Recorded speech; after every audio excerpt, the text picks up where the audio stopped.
Darren Beattie's with us now. He is Revolver News founder and editor. He's also a former Duke University professor. And I can't thank you enough for just being a pit bull with January 6th. You guys have done such great work on it, Darren.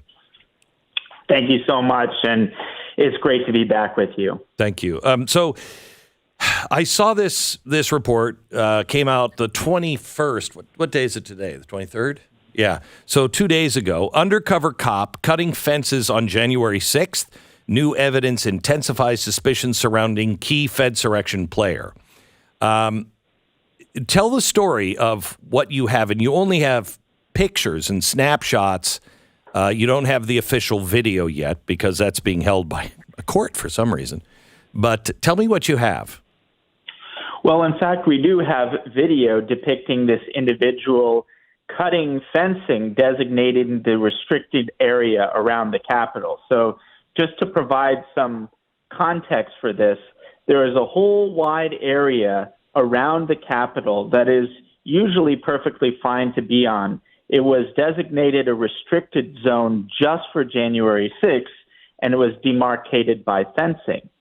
Now, what Revolver uncovered a long time ago in some of our earlier reporting is that there are a number of individuals very early on cutting the fencing methodically. And when I say very early on, I mean far before Trump was done speaking, before the crowd went over to the Capitol. These are people who, for whatever reason, were hanging around the Capitol when there was no real reason to be there. And furthermore, they were methodically, professionally, coolly cutting down the fencing that designates where the restricted zone is. And the effect of this was basically to create one of American history's largest legal booby traps, because later on, when the whole crowd went over to the Capitol, they were unwittingly walking into restricted zone for which they could be charged. And many people actually were charged.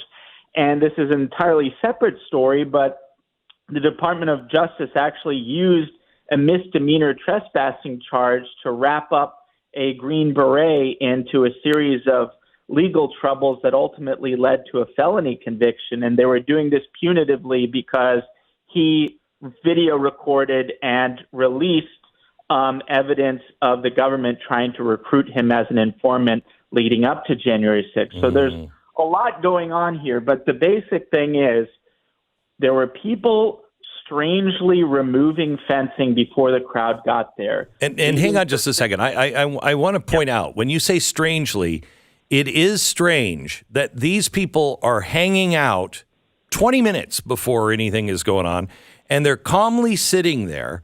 One of the guys is, if I see this right, he's using a giant wire cutter, and he is so dispassionate and calm. He doesn't seem to be in fear of anything happening for him cutting down and rolling up this chain link fence. Indeed, and I encourage the audience to follow along. The piece is right up at the top of revolver.news. We do indeed have video of this individual cutting the fencing, so people can see for themselves what we're talking about.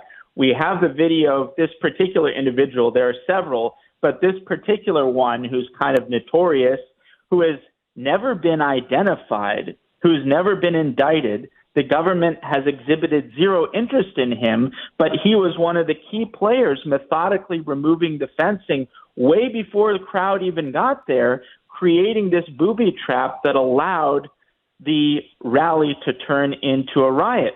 Now, there's been a recent development in the story of this individual, and that is, this gets to the video that isn't public. There is video of this guy cutting the fencing. Right.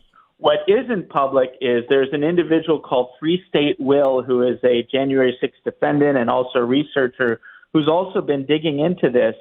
And he claims that there's video that is under seal, has a sensitivity designation, is in protective order of fence cutter Bulwark, who is this unidentified fence cutter, interacting with a known undercover cop.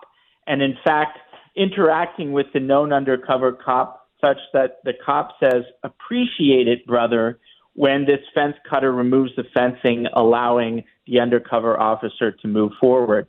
So this intensifies the suspicions that we initially raised, where there's an undercover cop interacting with him, praising him for what he's doing, and it just underscores the question, if an undercover cop was right with him, interacting with him, why wasn't he charged? Why does he not appear anywhere in any of the most wanted lists next to people with trivial offenses? He's playing a key role here, as I described, by removing the fencing, because that's one of the critical components to setting up the booby trap that ultimately led to this riot. And now, as an additional piece of really interesting and suspicious information, I would say this individual, fence cutter Bulwark, is the second most wanted guy from my perspective in terms of identifying. The number one most wanted guy, the number one most pressing mystery of the entire Fedsurrection is the identity of this guy, Scaffold Commander, which we talked about in person when I was in studio. Right. Now, here's the amazing thing.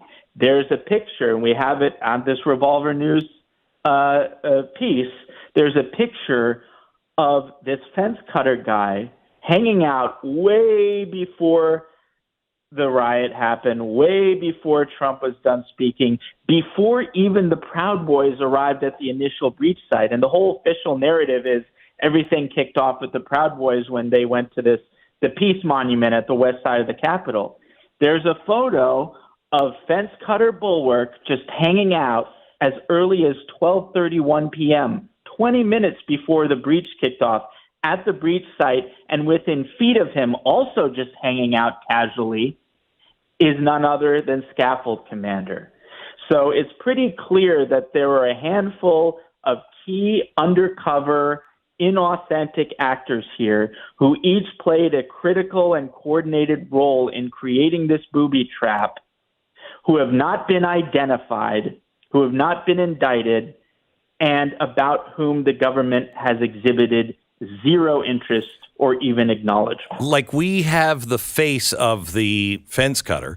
We have the face of the guy on scaffold, but the guy on scaffolding, didn't they take that information and say they were looking for him but couldn't find him?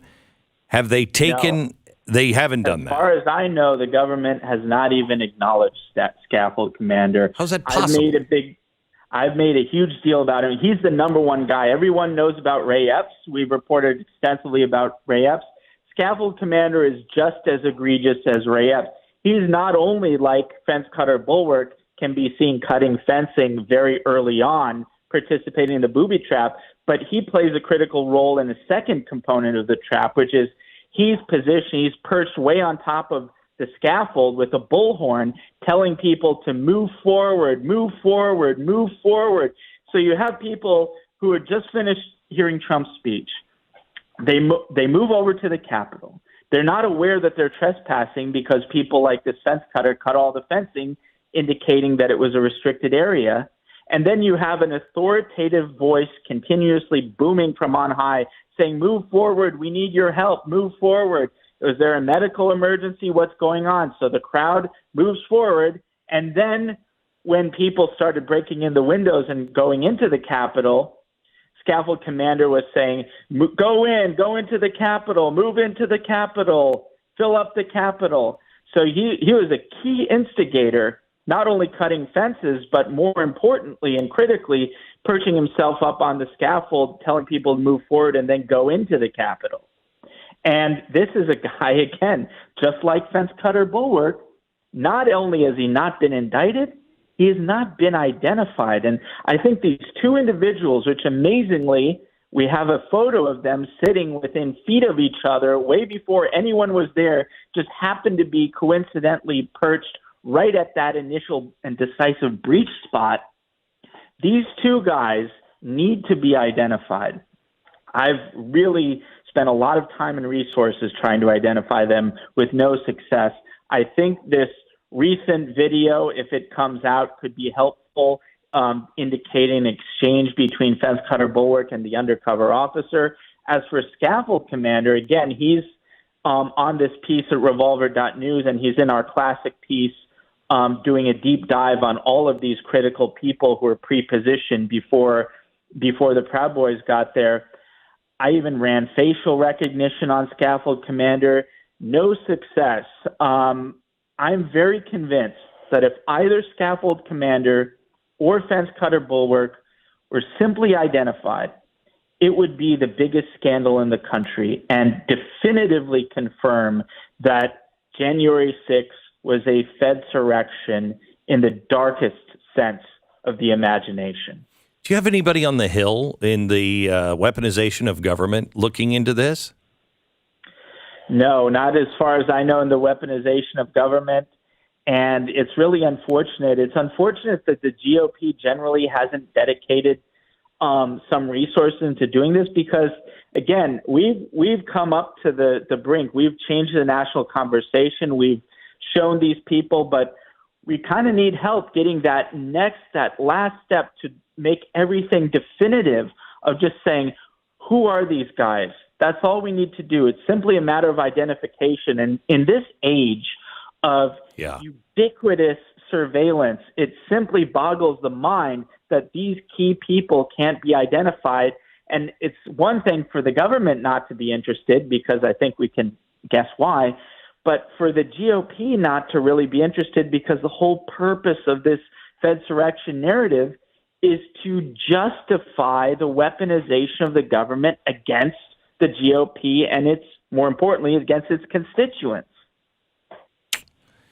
Do you think we're going to find out the answer? That's hard to say. I'm not going to stop. I mean, it's become kind of a white whale issue for me. I'm not, overly obsessed by it, but it's just, I've gotten so far, and this is like one of the last steps. There's the pipe bomb issue, and we're very close on that too. But as far as the January 6th, the participants, like Ray Epps, people know who that is. These people don't know who they are, and all we need to do is find out who they are, and I'm very confident that the identification alone will tell us all we need to know and definitively about what really happened on January 6th. Can you give me a hint on the preview of the pipe bombing information that you're close to? Well, there's been a major development since we last talked, and that is the public face of the pipe bomb investigation, the guy running it for the FBI who ended up retiring and working in accounting. He strangely volunteered himself to the Judiciary Committee and basically confirmed that all of the things we've been reporting on at Revolver were entirely valid and that the entire investigation is really bizarre. He was asked whether the FBI used geofencing technology to identify this alleged pipe bomber, because we know they've used geofencing to identify and even charge other J6ers. Mm-hmm. And he got very uncomfortable, according to multiple people who were physically present, personally present. He got physically uncomfortable. His body language got really kind of fidgety. And he admitted that, yes, they did try to use geofencing, but the telecom companies came back to him and they said, for this specific request, the data is corrupted and we can't give you that information. And he had no innocent explanation for that other than to plead with the Judiciary Committee not to engage in conspiracy theories. And that was one of the many revelations there. And so this is an ongoing thing. That's a major development. There's more going on there. And I think it's very clear that this is a cover-up operation. They found out who it actually was, the pipe bomber, in my view. And the identity of the pipe bomber was extremely embarrassing to the government, and they've been covering it up. That's my opinion of what happened. But this individual basically confirmed that all of these things that don't add up, they indeed don't add up, and he had no explanation for it other than to beg us not to engage in, quote, conspiracy theories. Wow. Darren, thank you. Again, you're a patriot for doing all of this yeoman's work. I mean, it's got to keep you up at night, be frustrating, and you just won't give up, and I appreciate it. Thank you. Thank you so much, Glenn. Find all this and more at revolvernews.com. That's revolvernews.com.